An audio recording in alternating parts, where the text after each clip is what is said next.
Сәлем достар, арнама қош келдіңіздер. Сіздерге алдыңғы видеода уәде еткеніміздей, бүгін сіздермен ананастың зияны туралы айтатын боламыз. Яғни кімдерге жеуге болмайды, сол туралы айтатын боламыз. Жалпы ананастың құрамында жеміс қышқылдары бар. Ананас гастрит, қышқылдығы жоғары және асқазан жарасы бар адамдарға өте қарсы. Жүкті әйелдер үшін ананасты диетадан шығарғаны жөн. Өйткені оның жемістері түсіп тастауы мүмкін. Ананас жеген кезде ұсынылған мөлшерден аспаған жөн. Өйткені ол ауыз қуысының шырышты қабығын тітіркендіріп, жараға әкелуі мүмкін. Егер сіз аллергияға бейім болсаңыз, ананас жемеңіз.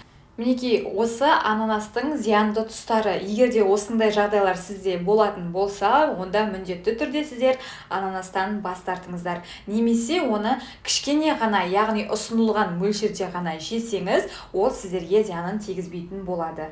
Ананастың құрамында С витаминінің көп мөлшері бар. Аскорбин қышқылының күнделікті қажеттілігін қамтамасыз ету үшін адам 200 грамм ананас жеу керек. В тобындағы дәрумендер метаболизмді қалыпқа келтіруге, ішектің жұмысын жақсартуға, ақуыздардың, майлардың және көмірсулардың сіңуіне ықпал етеді. А дәрумені бос радикалдарды кетіретін тамаша антиоксидант. Ананас шырыны адамның есте сақтау қабілетіне жақсы әсер етеді. Бұл белсенді психикалық стрессте ұсынылады. Диетада шырынның тұрақты қолданылуы қан тамырларын тазартады, инсульт пен инфаркттың алдын алады. Оңтүстік Америкада ананас суық тию, ішек инфекциялары, геморрой және де безгекті емдеу үшін қолданылады.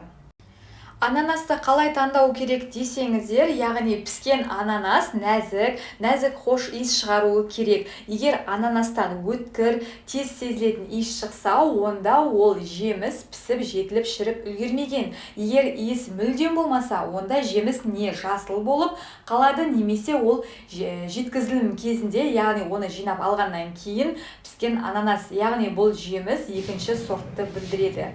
Және де егер ананастың жоғарғы жапырақтары қалың және шырынды болса, жемістерден оңай бөлінеді, демек жемістер піседі. Сол қағида бойынша, егер бір жапырақ қандайда бір негізден шықпаса, онда жеміс жетілмеген. Ананастың сарғайған және құрғақ жоғары жағы оның нашарлай бастағанын білдіреді. Ең бастысы, сіз бұл жасыл ананас шыңын қолыңызбен алып, өз осының айналасында айналдыруыңыз керек. Піскен ананас жоғарғы жасыл айналдыруға ие. Егер үстіңгі жағы айналмаса, ананас піспеген деген сөз. Піскен ананас ұстағанда сәл жұмсақ, бірақ қабығы берік болып қалады. Піспеген ананастарды ұстаған әлде қайда қиын. Айтпақшы, жасыл қабық әрдайым жемістердің піспегенін білдіретін көрсеткіш бола бермейді. Бірақ қара дақтармен жабылған қабық ананастың нашарлай бастағанын білдіреді. Ананасты алақаныңызбен сипаңыз. Егер дыбыс күңгірт болса, онда жеміс орташа піседі. Егер ананас бос дыбыс шығарса, онда ол пісіп, кеуіп кетеді. Піскен ананастың ішкі жағы ашық сары алтын түсті болуы керек. Піспеген жемістерде бозғылт түс байқалады.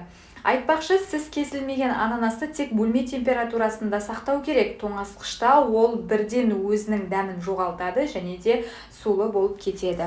Сонымен бүгінгі біздің ананас туралы қозғаған тақырыбымыз өз мәресіне жетті. Ананастың қандай пайдасы бар десеңіз, ол алдыңғы видеоларда айтылып кетті. Бүгінгі біздің видеомыз ананастың жалпы зияны, оны қалай таңдаған дұрыс, сол жайында айттық. Видео сіздерге ұнаған болса, арнамызға жазылып, лайк баса кетіңіздер. Сіздермен болған Азиза, назарларыңызға үлкен рахмет. Келесі видеода жүздескенше аман сау болыңыздар.